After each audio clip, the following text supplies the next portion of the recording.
primeiro ensinamento que o Buda deixou, ele deu aos 5 ascetas. Falava das 4 nobres verdades.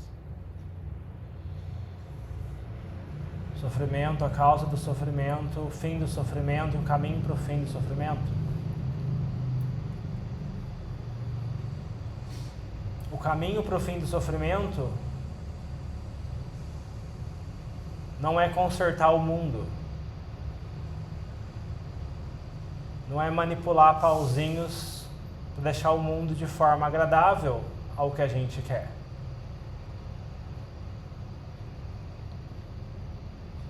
Isso está no primeiro ensinamento que o Buda deixou.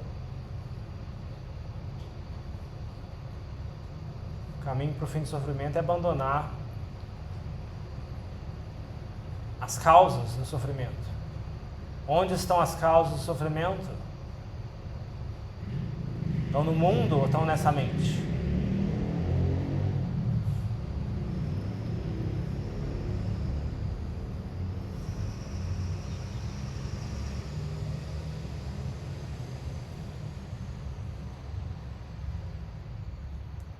Então é muito importante voltar ao básico, de vez em quando, relembrar o básico.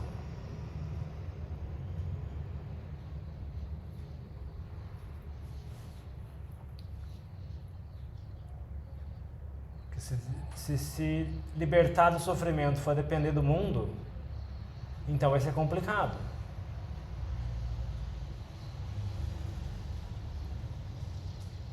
Mesmo o Buda, depois da própria iluminação, ele se encontrou com um contemplativo de uma outra seita no caminho. Ele até fez a pessoa encontrou com ele e comentou, né? Tipo, nossa, você está tão radiante, né? Qual o seu mestre? Qual o Dhamma que você segue e tal? E aí o Buda dá aquele rugido do leão, né? Falando que ele não tem mestre. Que ele realizou o fim do sofrimento por conhecimento direto e ele vai proclamar lá no Bosque dos Veados, em Benares. E aí esse asceta falou, pode ser que assim seja.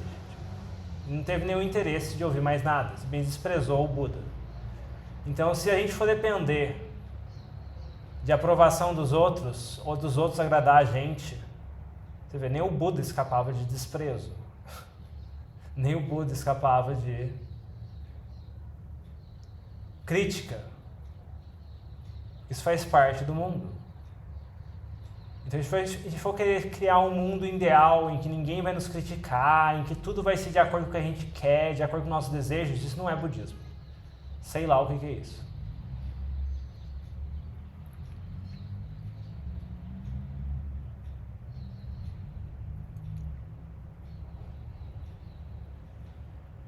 A prática do Dhamma é sobre a gente resolver as questões internas e não tá preocupado com o que os outros estão pensando da gente.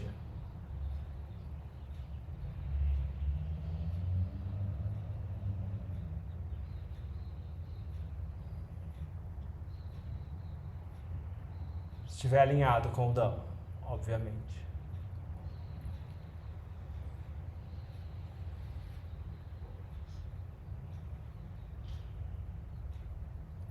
Então, uma importante atitude para quem quer realmente praticar o Dhamma que o Buda deixou é não sair colocando a culpa do nosso sofrimento nos outros.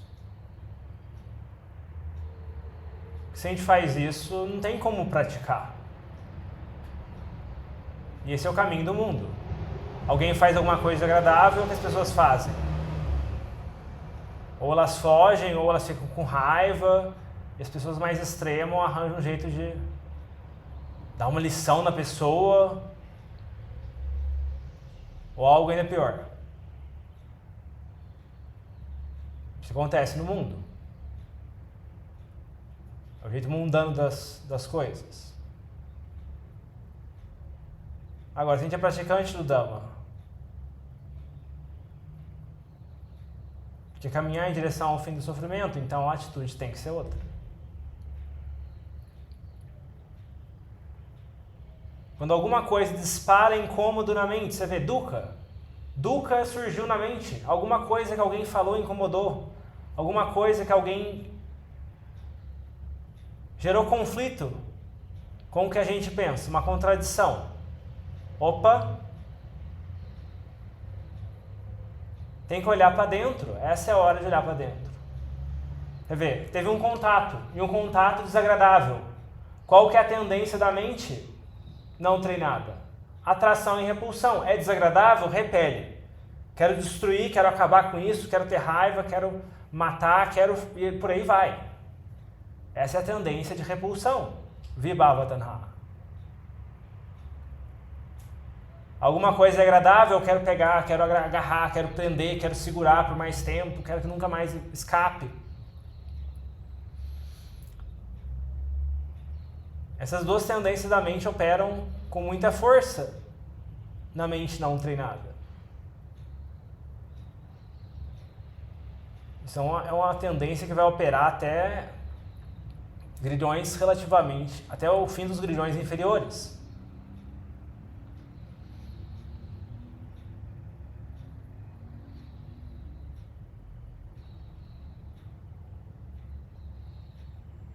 Mas não é uma coisa que também a gente vai deixar só para depois. É uma coisa que a gente começa a treinar desde o começo.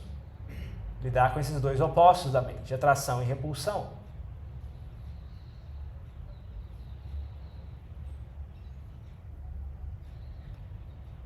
Separar-se do que se gosta é sofrimento. Associar-se ao que não se gosta é sofrimento.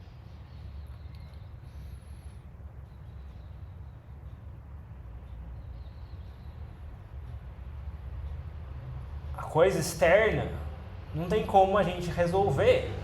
Mas essa parte do que, tipo, o que realmente, de onde vem esse gosta e não gosta? Como isso surge na mente? Ou isso é uma característica intrínseca do objeto externo?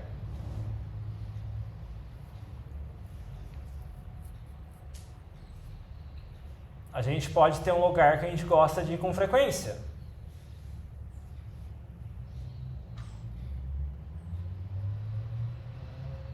Mas aí um dia nesse lugar que a gente gosta de ir com frequência acontece algo desagradável. E nunca mais é aquela sensação. A gente vai naquele lugar e aí, em vez de ser algo agradável, passa a ser algo desagradável. Então esse gostar e não gostar vem do lugar ou vem da mente? A gente pode confiar nisso como verdade ou não?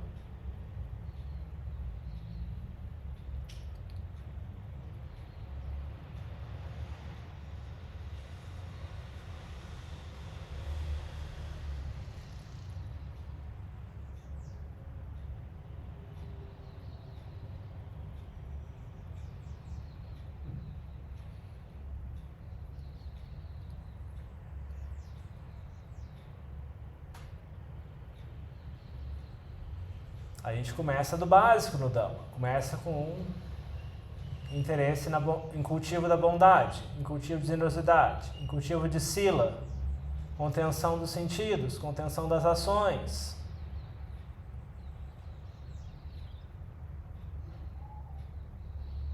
Você vê, isso já faz parte de sila também, uma sila mais refinada. Conter os impulsos de atração e repulsão.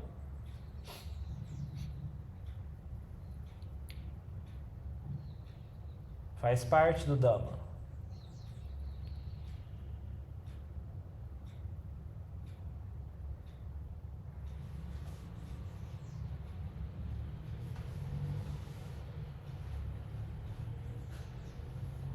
E se a gente se considera praticante do Dharma, isso é essencial. Se a gente não faz isso, a gente não está praticando o Dharma. A gente já falava que se a gente continua seguindo cegamente, totalmente, sem nenhum questionamento, todos os nossos gostos e desgostos, a gente não está praticando o Dharma. A gente nem começou a praticar o Dharma.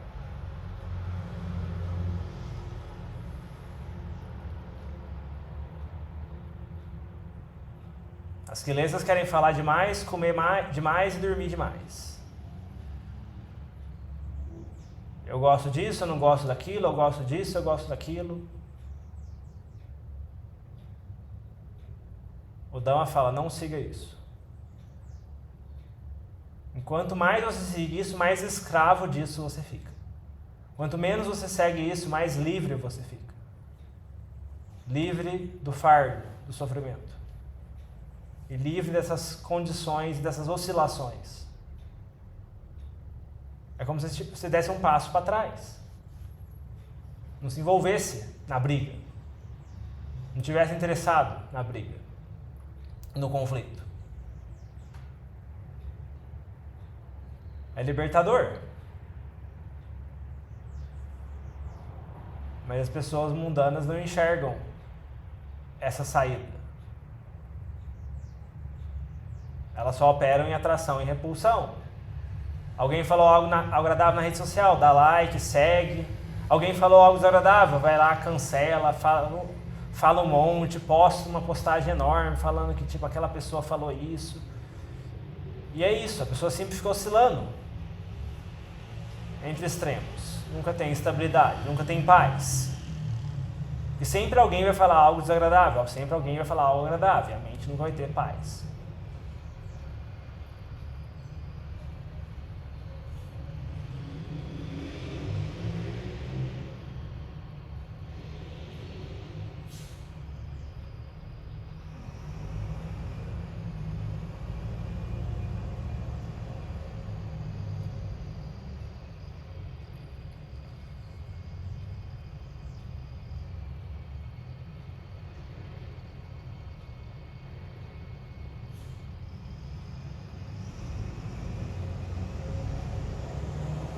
E se a gente quer realmente ter resultado no Dhamma, a gente tem que levantar a barra. Não adianta se contentar com os níveis básicos de prática. Não é só colocar a carteirinha sou budista, ir no retiro de carnaval e não levar essa prática para o nível interior.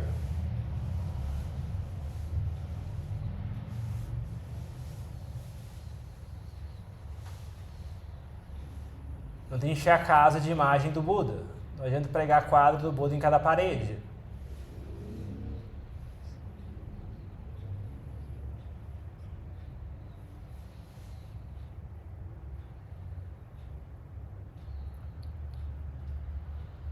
Se a gente não leva isso para dentro do coração.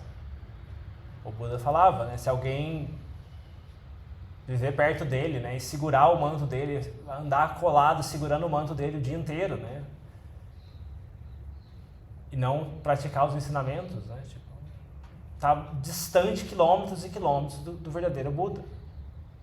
Da mesma forma, né, aquele que pode estar, sei lá quantos quilômetros de distância do Buda, mas que pratica os ensinamentos, né, aquele que vê o verdadeiro Buda, né, vê o Dhamma.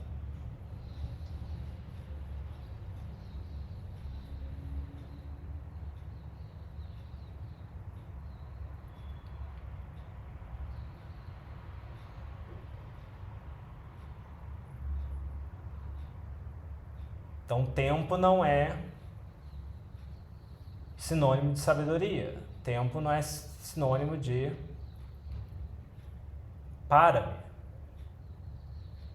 Se a gente não estiver praticando realmente.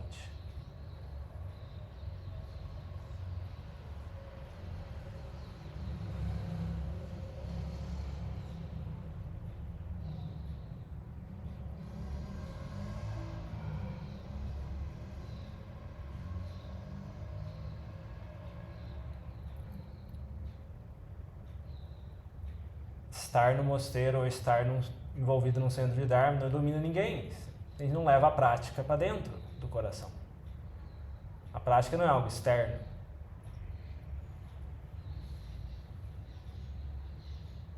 Tem muito mosteiro que não tem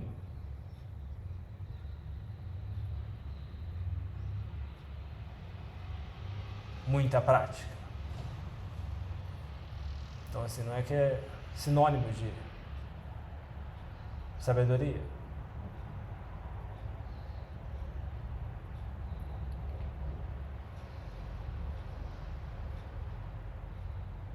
Às vezes alguém com menos tempo, com mais dedicação, levando a prática mais a fundo, vai mais longe do que quem estava há muito mais tempo no mosteiro.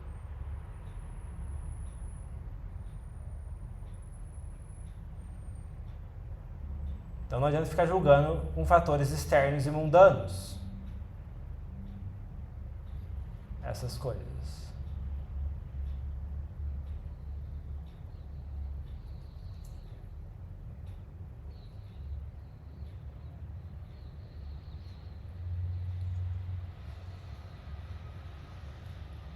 Então, se algo incomoda, se algo causa perturbação, o que um praticante de verdade faz? Opa, o que está acontecendo aqui? Tem alguma ideia nessa mente desalinhada com o Dharma, causando sofrimento? Alguma ideia desalinhada com a realidade, causando sofrimento? Você vê, a primeira pessoa tem que ter uma clareza, uma contenção de não seguir isso. Segunda pessoa tem que ter sati para, não seguir o impulso e mudar a direção. Opa, surgiu algo desagradável. Vou olhar para isso. Vamos perguntar. Vou ter a humildade de perguntar, opa, assim, essa é uma coisa muito interessante do Dhamma, né? A culpa do sofrimento nosso é das nossas quilesas. Então, qual das minhas quilesas está atacando agora? Você vê, a gente aceita a culpa do nosso sofrimento, a responsabilidade pelo nosso sofrimento, que é a gente que vai ter que resolver. Ele não vai querer consertar o mundo para resolver o sofrimento. Ele vai resolver do lado de dentro. Então, que ideia que está torta? Que ideia que está desalinhada com o Dharma? Então, ele vai ter que exigir outras qualidades também, né? Clareza, tranquilidade, sati, samadhi, sabedoria.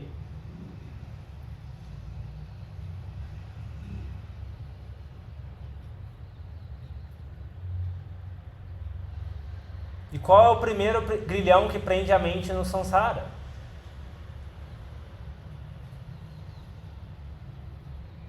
Identificação com esse corpo. Identificação com esse corpo é muito acompanhada de controle. Ideia de controle. De querer controlar. De que a gente domina. Que a mente domina esse corpo.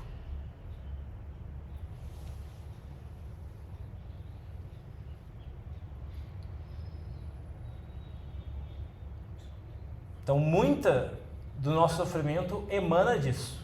De forma direta ou indiretamente, às vezes de forma indireta. Porque da mesma forma como esse controle vai em direção a esse corpo, ele vai com relação a outras coisas que a gente pendura sobre esse corpo. Esse corpo mora numa casa, tem um carro, tem uma certa roupa. E aí esses apegos são só ramificações da mesma raiz de apego. E para uma pessoa que não treina, que não pratica, isso passa do corpo para as pessoas ao redor desse corpo, marido, esposa, namorado, namorada, filho, filha, cachorro, gato, pai, mãe, e aí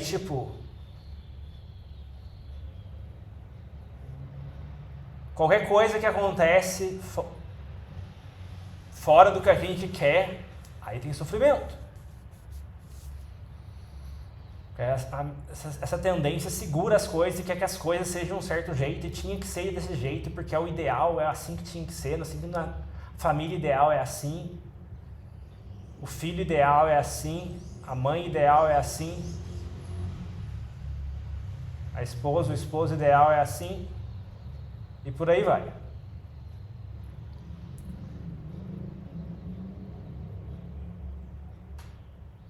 Mas vem do mesmo lugar, começa nesse mesmo lugar. Identificação com esse corpo. Controle, ideia de controle. Ideia que as coisas não são anatta. Às vezes tem dificuldade de entender anatta, mas de forma simples, né? Essa ausência de controle. Você não tem controle, e não tem controle das coisas. Controle a gente tem nesse corpo. A gente escolhe o dia que ele fica doente, a gente escolhe o dia que ele morre. A gente escolhe o dia que começa a surgir cabelo branco.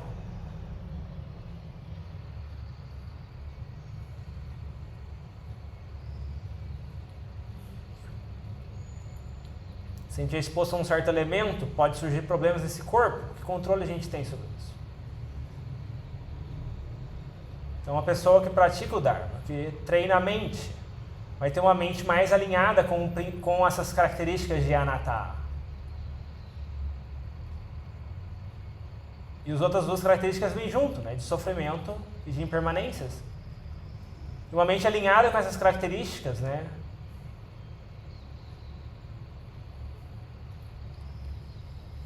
Vai ter capacidade para não sofrer tanto diante dessas coisas.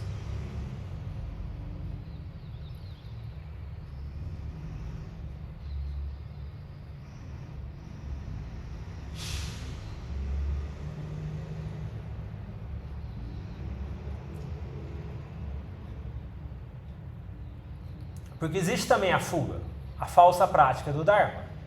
E como é a fuga? A gente simplesmente continua agindo com essa forma de repelir e atração. E a gente bem se isola.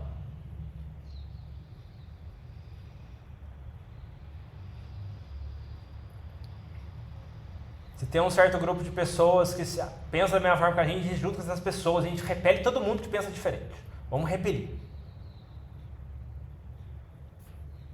Vamos repelir todo mundo que pensa diferente.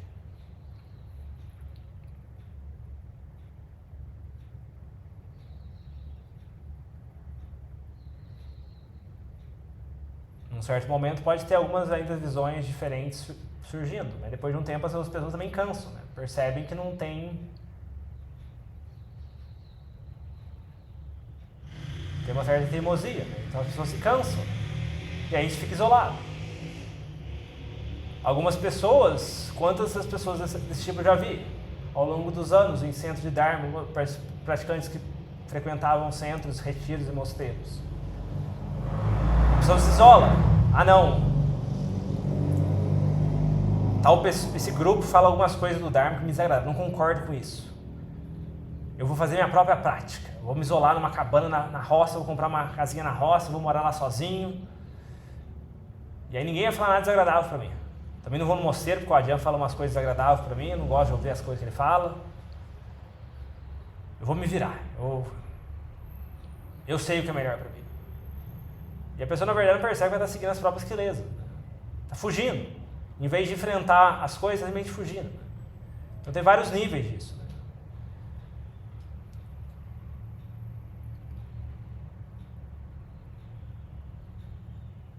E você vê, às vezes a pessoa pode ter acostumar-se com uma certa paz, de que tipo, não tem ninguém falando diferente, né? Mas é simplesmente a paz das quelezas, né? Alguma hora alguém vai chegar e vai cutucar. E aí vai doer. E não é culpa de quem falou, a culpa é nossa por segurar uma coisa que não é nossa. Que nem a gente for brigar com a Rua Augusta. A Rua Augusta tem carros passando frequentemente. A gente não é dono da rua. A gente não pode mandar pare todos os carros de passar porque a gente quer meditar. Se a gente sempre vai meditar e quer que os carros parem, a gente vai sofrer. E não é culpa dos motoristas que estão simplesmente fazendo suas rotinas, seguindo as suas coisas, seja lá o que for. A culpa é nossa. Essa ideia de que a rua é nossa e que as pessoas deviam parar tudo para realmente meditar, aqui que está o erro.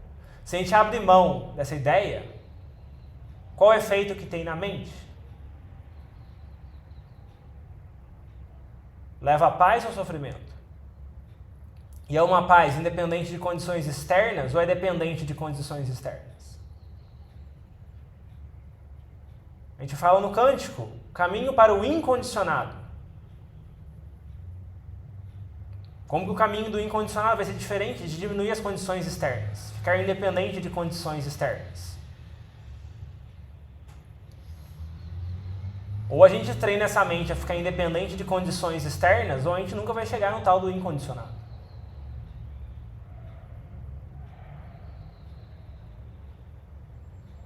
Tem a comida que eu gosto, tem a comida que eu não gosto. Ué, então nunca vamos chegar no incondicionado.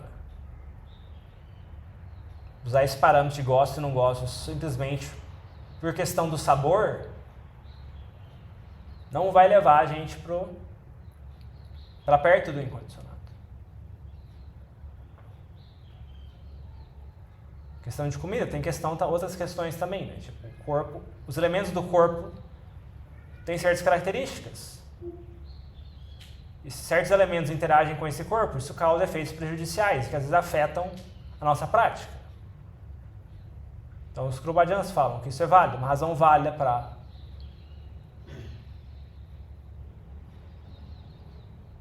escolher a questão de alimentação. Mas tem que ter sabedoria, também tem que ser flexível. Se um certo tipo de comida funciona melhor nesse corpo, a gente pode tender mais para isso, mas também tem que ser flexível. Um dia que não tiver, também vamos fazer um xerique, saber se virar com o que tem.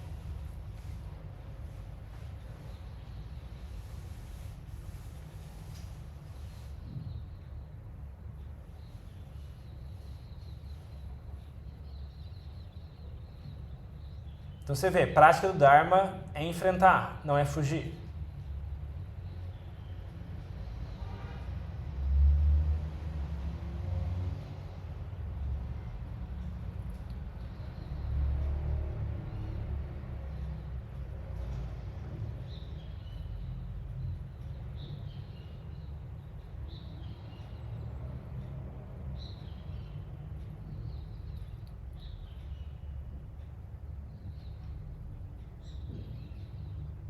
E essa é uma ferramenta muito poderosa da gente usar. Qualquer situação que surja sofrimento na mente, em vez de sair culpando os outros, em vez de querer calando a boca dos outros, colocando uma fita,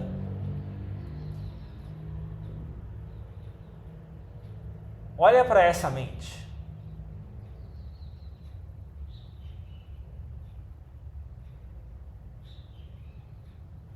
Qual ideia que está errada?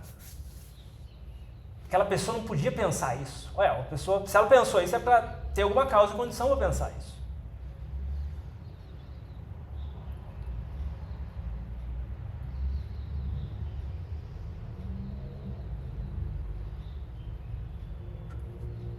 Teste isso, pratique isso, né? Veja o efeito que isso tem na mente. Né? E veja se esse caminho oferecido pelo Buda não vale a pena.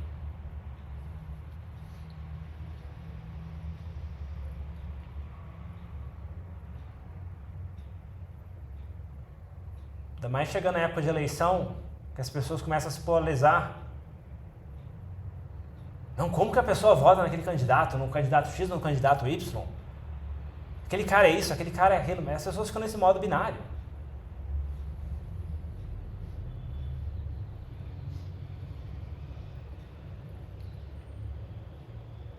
O candidato do mal ou o candidato do bem? O candidato que a gente quer é o candidato do bem. O que todo mundo quer é o do mal. Então você toma cuidado com essas tendências da mente.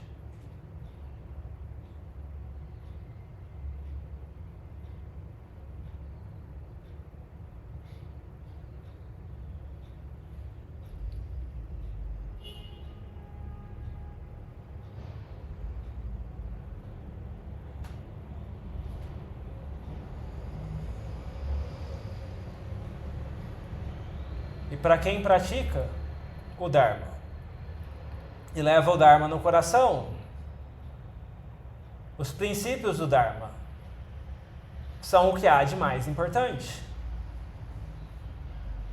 Então, padrões mundanos que porventura possam estar desalinhados com esses princípios do Dharma vão estar em segundo plano na escala de valor da mente.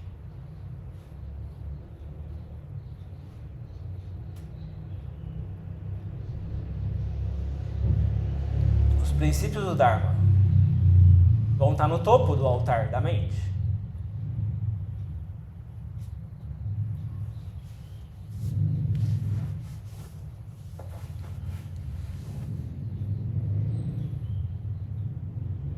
Então,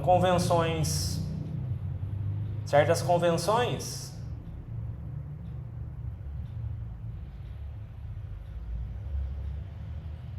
podem Se a gente se apega a certas convenções, pode causar problemas.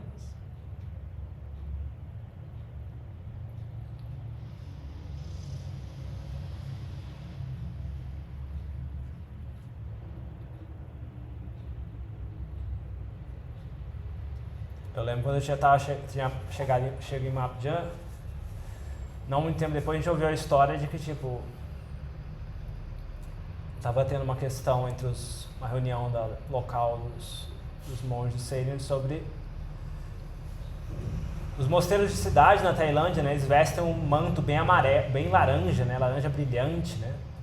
Mosteiro de cidade geralmente estuda os sutras, né? Apenas estuda os sutras e faz provas e tem graduação, é tipo um negócio meio acadêmico, né? A maior parte dos mosteiros de cidades é assim, né? As pessoas ficam tendo título, né? Tipo, aí você tem um nível de Pali 1, nível de Pali 2, nível de Pali 3, aí você ganha um título de Mahá, aí você... Enquanto que os mosteiros de floresta são focados na prática, no Vinaya mais estrito. Eles vestem um manto marrom, tal como o Buda especifica na regra monástica. Marrom mais escuro, tingido com tintura de jaca ou nas cores que o Buda permitiu. A interpretação mais próxima da original.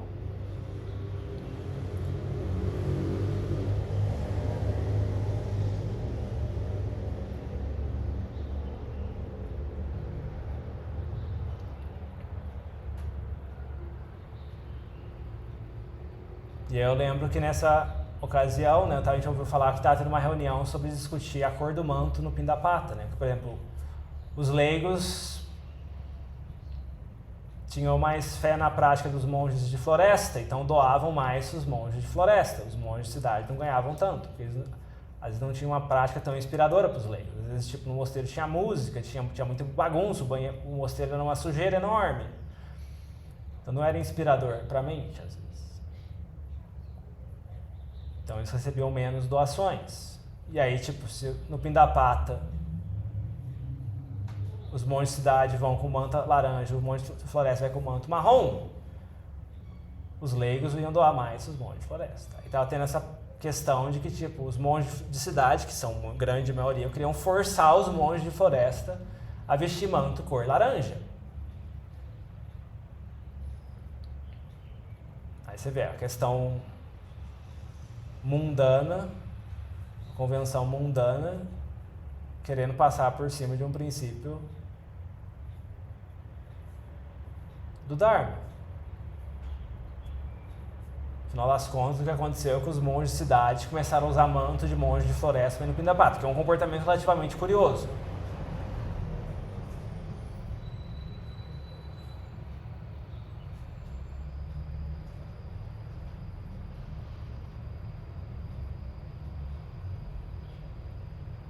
Mas cada um com o seu karma.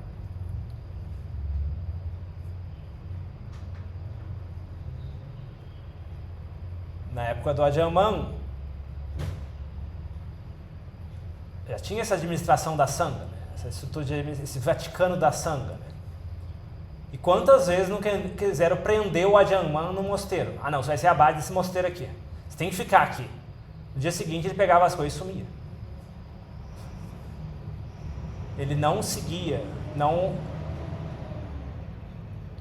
ele tinha outras coisas mais importantes.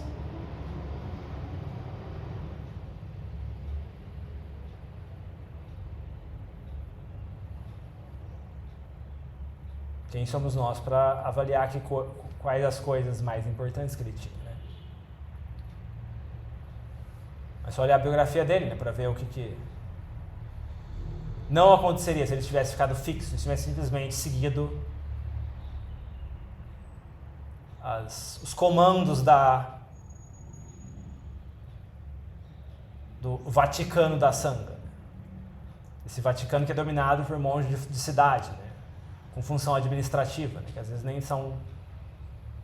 nem tem uma prática lá tão refinada.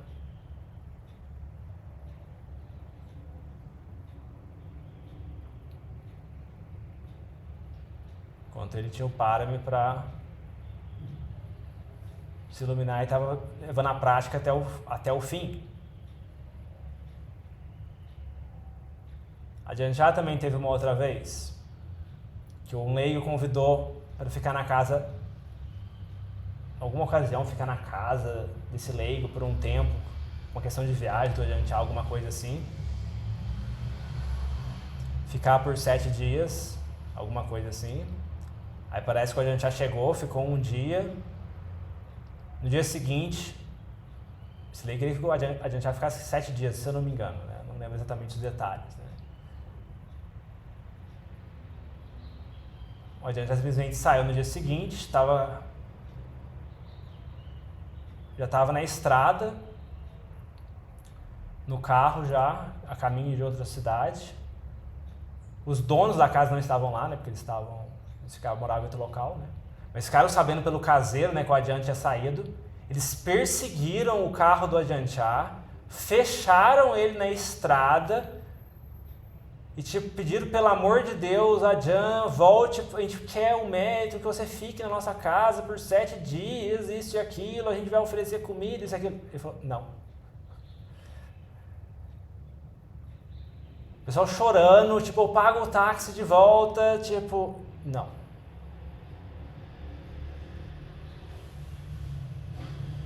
Tinha alguma razão, assim, você vê, dele não fazer isso. Às vezes a gente só olhando a situação, fica meio difícil de avaliar. Mas curioso que depois dessa situação, né, esses leigos depois encontraram com o Ajahn Chah depois no mosteiro, em outra ocasião, né, e pediram perdão pela atitude totalmente ridícula que eles tomaram, né, imagina. Perseguir o carro que estavam lá, fechar na estrada, querer forçar que ele fique na casa porque simplesmente você quer fazer mérito. Você vê, o que o Ajahn Chah quis ensinar para esses leigos fazendo isso? O Ajahn Chah tinha muito metta, mas ele também tinha muita sabedoria. Então, às vezes, ouvir um não é algo necessário para a gente progredir na nossa prática. Sofrer alguma frustração é algo necessário para a gente progredir na nossa prática.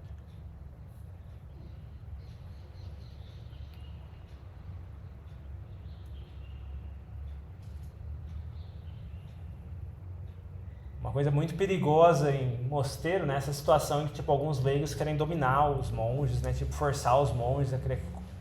Então, assim, é uma coisa muito complicada, né? Então, assim, pode ter a ver com isso, né? Quem sabe? Não sei exatamente o contexto, qual é a história desses leigos, né? E pessoas controladoras também querem controlar mosteiros, né? Se você tolera isso, né? Depois não tem fim, né? Aí você tem um leigo lá que vai querer ficar pilotando um mosteiro. Né? E aí vai ser um fardo para a sangue inteira. Então, tem certas coisas que, que vão ferir princípios do Dharma, né? E vão gerar muito mais problema, né? Do que um não.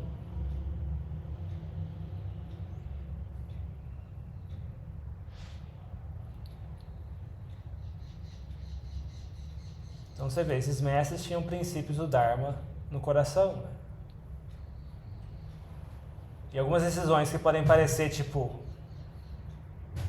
falta de metta ou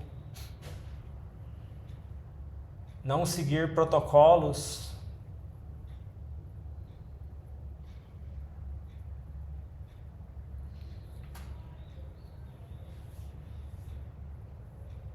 possa ser explicado.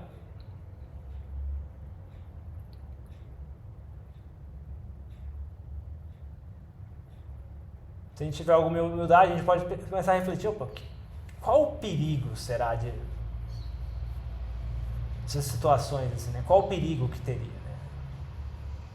Porque as quelezas gostam de criticar, né? Não, a pessoa, imagina, foi irreverente do Ajahn Mun fazer isso, né? Como é que chama? Esses monges às vezes são muito mais sêniores do que ele, né? Tinha que simplesmente seguir cegamente o que foi falado e tal. Ou então esse leigo era um patrocinador do mosteiro, muito importante, ele ajudou muito, E aí por isso tinha que ter satisfeito a vontade desse leigo. Imagina que custava adiantar ficar mais tempo na casa desse leigo. Então é muito difícil a gente avaliar essas coisas, não é assunto nosso. Mas a gente tiver um pouco de sabedoria e humildade, a gente pode refletir, né? Que tipo de perigo tem isso? Talvez a gente não consiga ver agora, mas mais pra frente, talvez quando tiver mais Dharma no nosso coração, a gente consiga ver. Opa! A gente olha para trás e fala, opa, se tivesse feito aquilo, né? Esse que é o perigo. Ahá, o Ajahn Chah viu isso. Isso que o Ajahn Chah viu de perigo aqui, por isso que ele não fez. Essa foi a melhor decisão possível.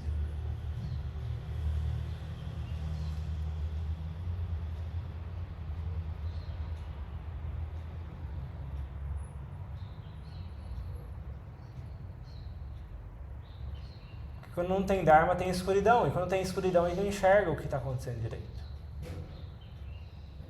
A gente pode se precipitar nos nossos julgamentos.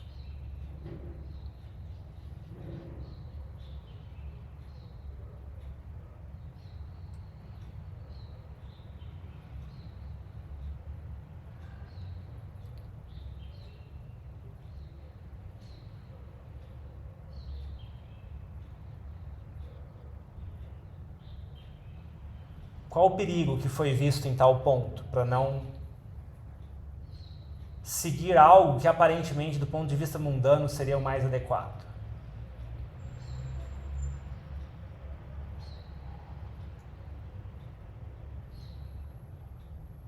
Qual o perigo que foi visto? Essa é uma pergunta boa de ser feita. Né? Ou tipo, quando a gente escuta algo do Dhamma, né? Ou de algum mestre, ou de alguma palestra, que a gente escuta algo muito desagradável pra gente. Né?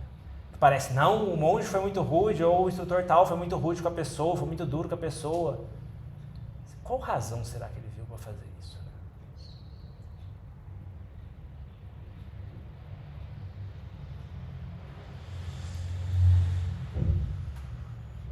É que às vezes pra gente que não tá enxergando direito o que tá acontecendo, parece que tipo, tá sendo rude. Mas se a gente estivesse enxergando o que está acontecendo, a gente ia ver que a pessoa está caindo do abismo.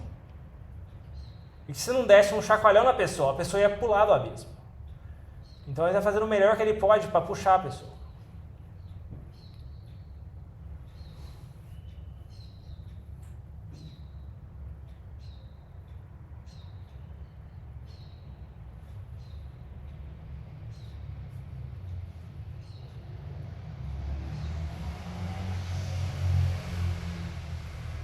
Ou então está vendo um perigo muito grande em seguir por uma certa linha, em criar um mau hábito, em criar uma zona de conforto que vai causar problemas no futuro.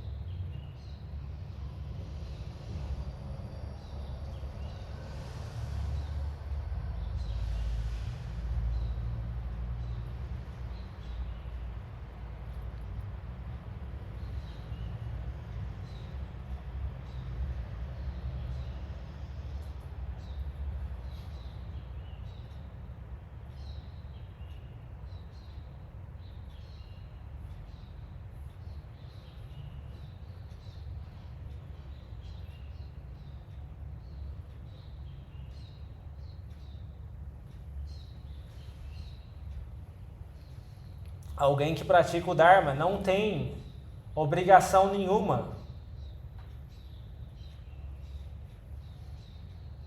de satisfazer as quilezas dos outros. Nosso compromisso é com a nossa prática do Dharma, em o que está alinhado com o Dharma.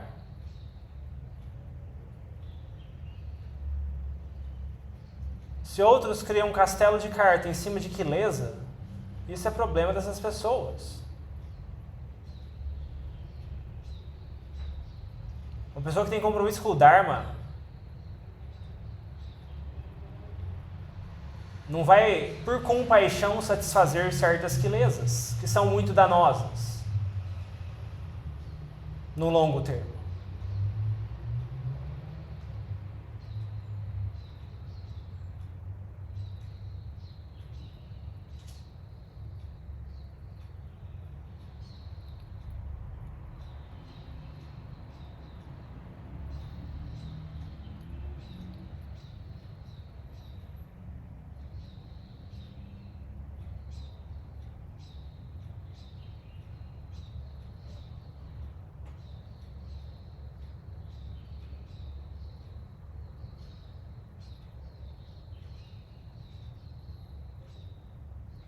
Você vê, as pessoas constroem expectativas, constroem realidade, né? A mente constrói realidade, né? Tipo,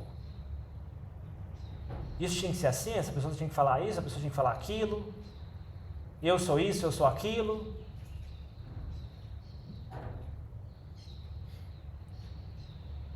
Mas aí quando vem o Dharma chacoalhar a gente, né? Tipo, não, você não é isso, você não é aquilo. A pessoa não escuta. E aí sofre. E aí a culpa é do Dharma, não das quelezas. E aí não tem como resolver isso. O Dharma nunca vai se abaixar para a queleza.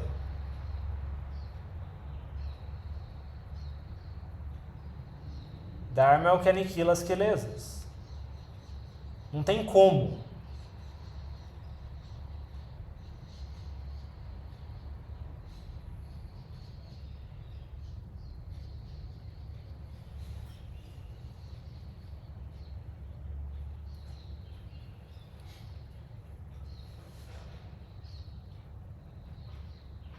Então a gente deve buscar ao máximo alinhar nossa mente com o Dharma.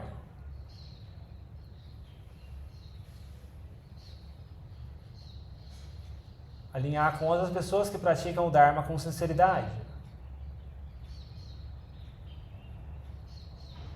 E você vê, vamos tomar o parâmetro de quem?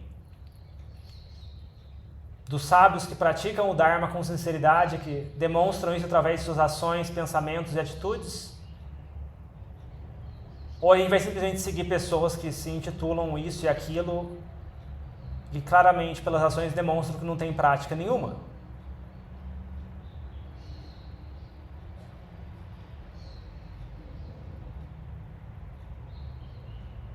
Então, tipo, a gente vai escutar os conselhos que é criticável pelo sábio ou pelos tolos. Porque mesmo praticando Dharma, você vê, se a gente tem amigos, é comum que a gente tenha amigos e conhecidos e pessoas, colegas de trabalho que a gente se relaciona que não são do Dharma. É muito comum isso, 99% das pessoas têm isso. A gente tem que se afastar dessas pessoas, mas a gente tem que criar limites saudáveis, né?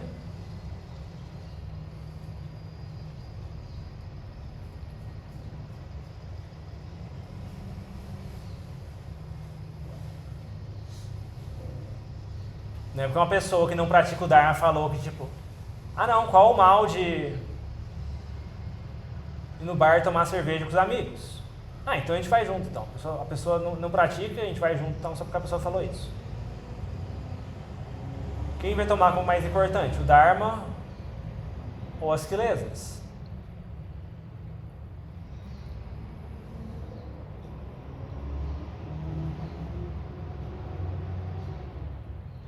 Então, se a gente olhar por esse lado, talvez muita coisa faça sentido, né? Às vezes, os ocidentais têm dificuldade de entender as broncas dos Krubhajanas. Aí no começo também não entende, a gente chega lá, fica meio, nossa, mas por que isso? Depois de um tempo você começa a ver que tipo, é necessário, né? Às vezes não tem outro método. Quando tem a bronca, né, chacoalha as quelezas. Quando não tem bronca, né, as quelezas ficam lá na zona de conforto. Né? Então não lembra. Né? E vem de metá, vem de um lugar de metá, né, de querer que a gente abandone as nossas quelezas, né, de que a gente progrida no Dharma. As quelezas são a causa do nosso sofrimento, né? Elas não são nossos amigos.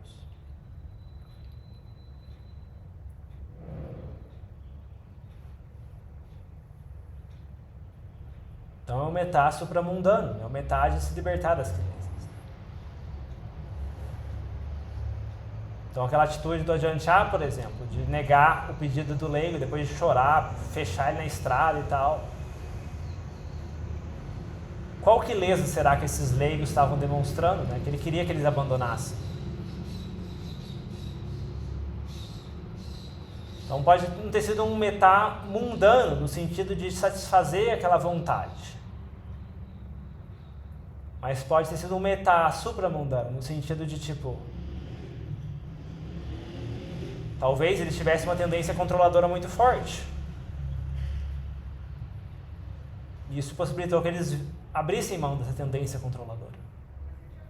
E tivessem uma atitude mais respeitosa e humilde com relação à sanga. Que vai ser de benefício para eles por muito, muito mais tempo que simplesmente se eles tivessem oferecido comida por 7 dias para os monges.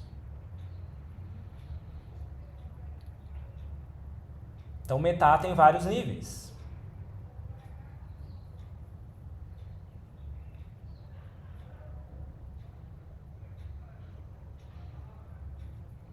Às vezes em família, né? Tipo, eu lembro quando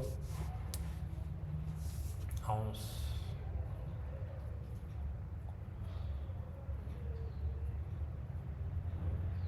quando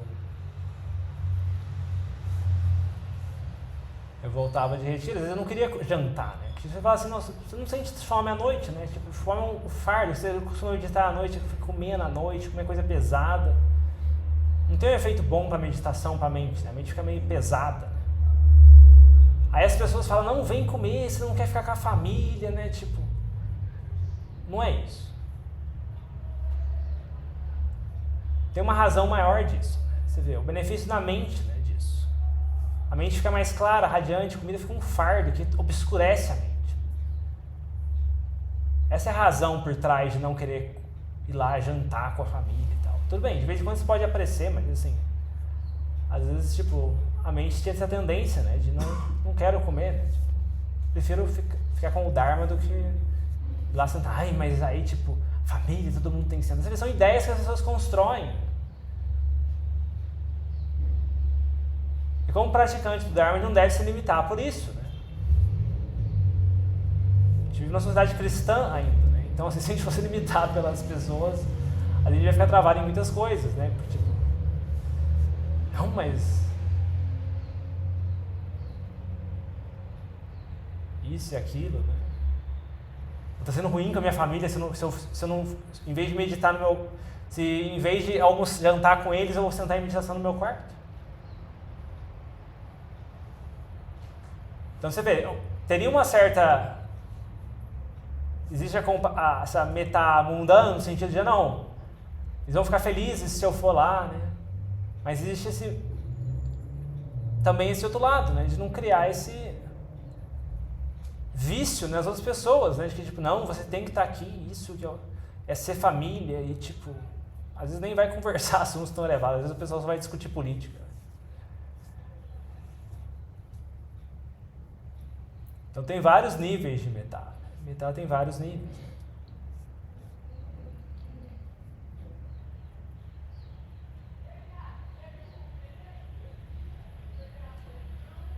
Ele ajuda a frear a tendência de repulsão da mente.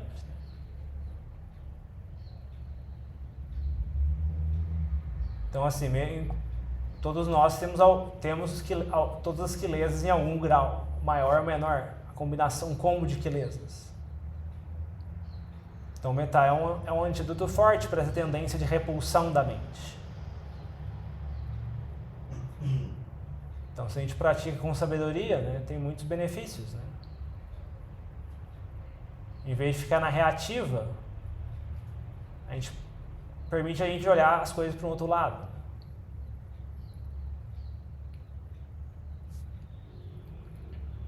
Você vê, na própria meditação também, a tendência de repulsão muito forte também vira um problema, né?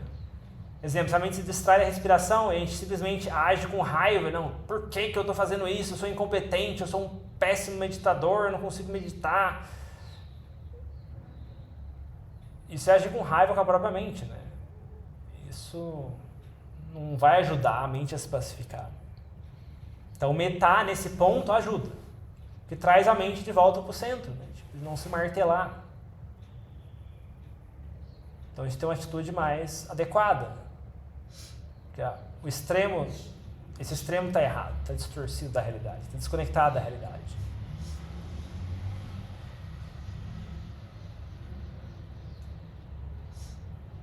Então, se a gente tem essa tendência muito forte, é muito bom que a gente pratique metá. É muito bom.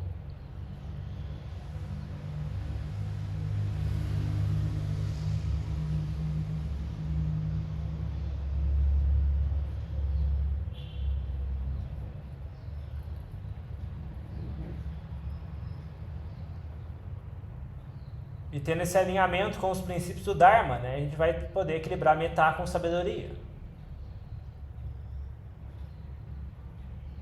E tipo, se colocar na balança. Às vezes, tipo, tem pessoas que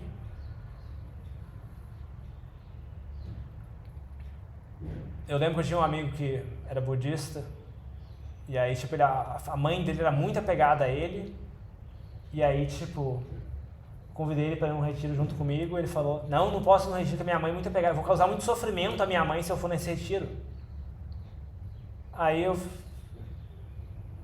olhei para a situação e falei, tudo bem, né? Não vou querer forçar a pessoa nada, mas assim, olhando pelo Dharma, né? Tipo, imagina, aquela pessoa, aquela mãe dele não pratica o Dharma, né?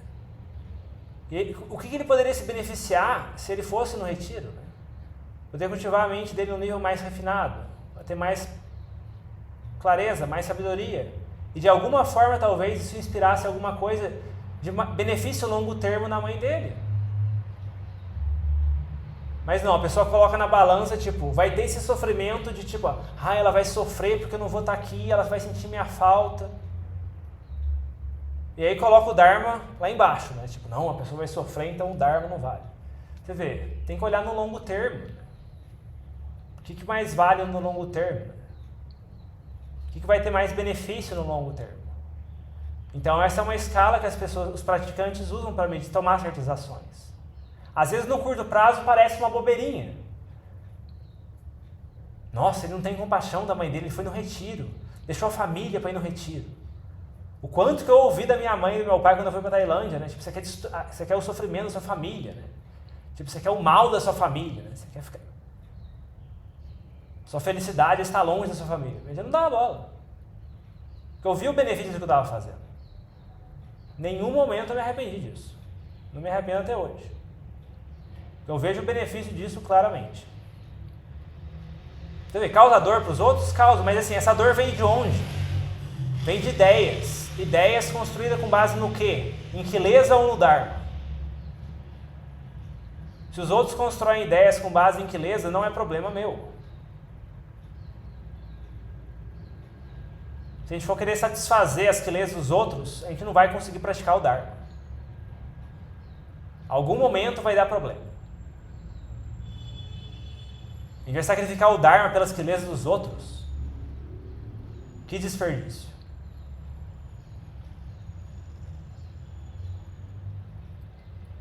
E no longo termo tem benefícios. Tem esse sofrimento de curto prazo, que tipo a pessoa, essa saudade, esse sofrimento pela distância, isso, aquilo.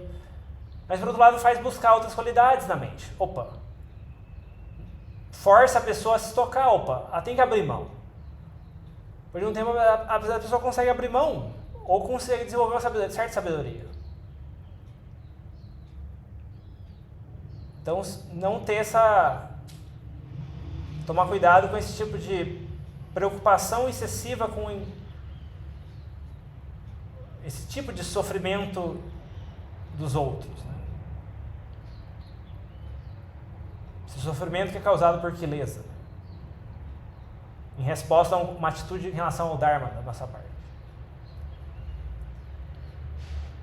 Então o que a gente vai colocar na balança? O Dharma ou as quilesas?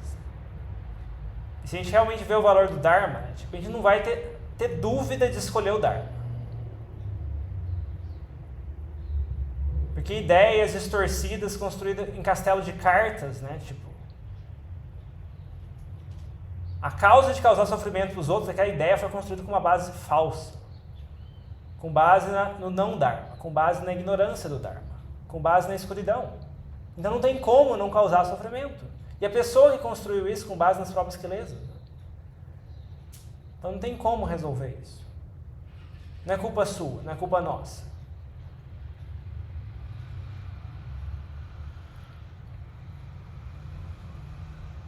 Então esse é um ponto a equilibrar na prática.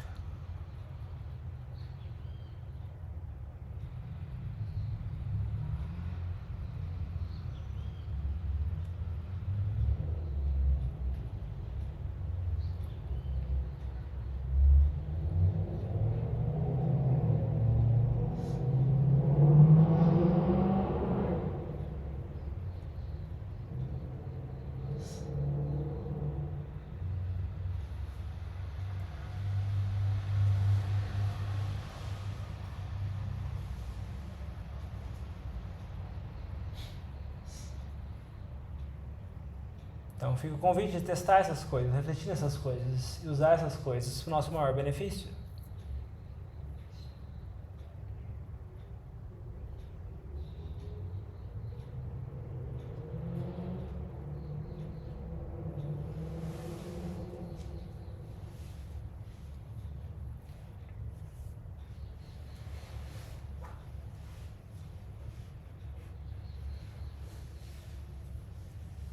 E aí, tanto para a gente como para os outros, vai ter o maior benefício possível. Por outro lado, se a gente deixa de seguir o Dharma, abre mão do Dharma para satisfazer a queleza dos outros, a gente está corrompendo o Dharma. E a gente está colocando o Dharma em risco no futuro. E isso vai ser de dano não só para a gente, mas como para os outros também. Então, se a gente tem algum Dharma no coração, a gente tem esse dever de protegê-lo, cuidar dele, com a prioridade mais alta.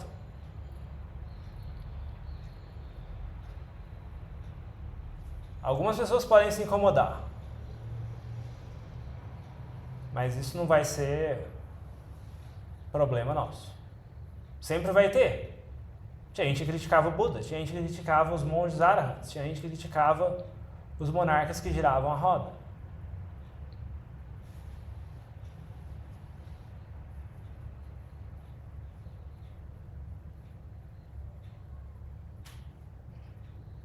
Também ter cuidado, né? Porque da mesma forma como o mérito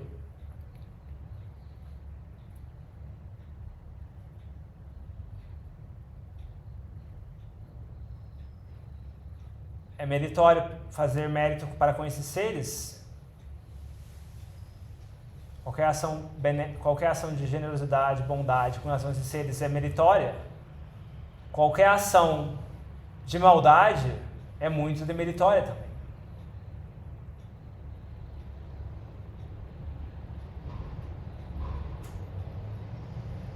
Não só com relação aos seres, com relação ao Dharma, com relação à Sangha.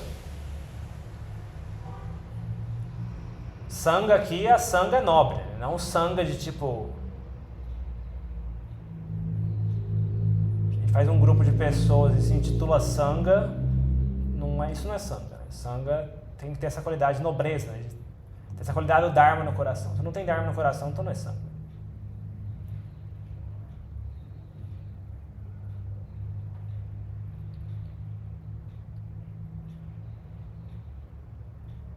Então tomar cuidado, né? Da mesma forma como dá pra gente fazer muito mérito nesse mundo, né? Também dá pra ter uma oportunidade de fazer muito demérito, né? Se a gente age de forma inábil com relação ao Dhamma, com relação à Sangha, com relação ao Buda. E ignorância não é desculpa para mau karma. Se a gente não sabe, se a gente fere os princípios do Dharma, né? Se sabendo que isso é bom ou ruim, isso não aumenta ou diminui o efeito.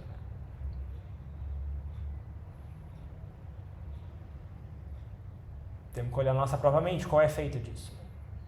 E a gente consegue entender depois, em longo termo, qual é o efeito disso. Então, humildade e essa atitude de olhar para dentro, porque qual é a ideia distorcida aqui? É o mais importante. E esse tipo de atitude que a gente consegue verificar, opa, essa pessoa está realmente praticando ou essa pessoa não está praticando. Mas o que os outros estão fazendo não é problema nosso, a gente tem que preocupar com a nossa própria prática. Isso é o que há de mais importante. Para a gente ter resultado, para a gente ter clareza, para a gente ter visão, para a gente ter progresso, conseguir se libertar cada vez mais das amarras do sofrimento. Falamos demais já por hoje. Algum comentário, pergunta, dúvida?